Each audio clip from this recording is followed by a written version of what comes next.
Hi. അപ്പോൾ നമ്മളിന്ന് working day ആയിരുന്നു. അപ്പോൾ ഇന്ന് ഇതിൻ്റെ ഇടയ്ക്കാണെങ്കിൽ സേതുവിനൊരു ചെറിയ പല്ലുവേദനയൊക്കെ വന്നിട്ടുണ്ടായിരുന്നു. അപ്പോൾ സേതുവിനെ കൂട്ടിയിട്ട് ഡോക്ടറെ കാണാൻ വന്നിട്ടുണ്ടായിരുന്നു.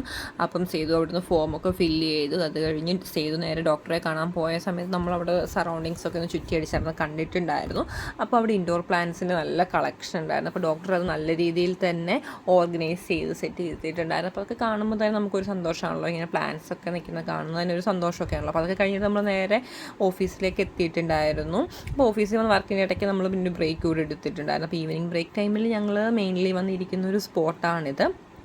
നല്ല ക്യാം ആൻഡ് ക്വയറ്റ് ആയിട്ടുള്ളൊരു സ്പോട്ടാണ്. അപ്പോൾ അവിടെ ഇരുന്ന് നമുക്ക് മൈൻഡൊക്കെ ഒന്ന് സെറ്റാക്കാനൊക്കെ പറ്റിയ ഒരു സ്പോട്ടാണ്. അപ്പോൾ നമ്മൾ ഡെയിലി വന്നിരിക്കുന്നത് ഇവിടെയാണ്. അപ്പോൾ അതിൻ്റെ ഇടയ്ക്കാണെങ്കിൽ നമുക്ക് വർത്താനമൊക്കെ നമ്മൾ പറയും. ചിലരാണെങ്കിൽ ഫോട്ടോസും കാര്യങ്ങളൊക്കെ എടുക്കും അവിടെ നിന്നിട്ട്. അപ്പോൾ കഴിഞ്ഞ് നമ്മൾ ഓഫീസിൽ വന്നിട്ടുണ്ടായിരുന്നു. അപ്പോൾ ഞങ്ങളുടെ പ്രൊജക്ട് കോർഡിനേറ്ററാണ്. അപ്പോൾ ആൾ ഞങ്ങൾക്ക് ഇടയ്ക്ക് സ്നാക്കൊക്കെ സെറ്റാക്കിയിട്ട് വന്നിട്ടുണ്ടായിരുന്നു. അപ്പം ആൾ പറയുന്നത് എൻ്റെ യൂട്യൂബ് ചാനലെല്ലാം സപ്പോർട്ടും ചെയ്യുന്നു എന്നൊക്കെയാണ്. അപ്പോൾ അതൊക്കെ നമ്മൾ സ്നാക്സ് ഒക്കെ കഴിച്ചിട്ടുണ്ടായിരുന്നു. നല്ല ടേസ്റ്റൊക്കെ ഉണ്ടായിരുന്നു. അപ്പോൾ നമ്മുടെ ഒരു കൊളീഗിൻ്റെ ആണ് ഇന്ന് ബർത്ത്ഡേയുടെ ട്രീറ്റ് ആയിരുന്നു ഉണ്ടായിരുന്നത്.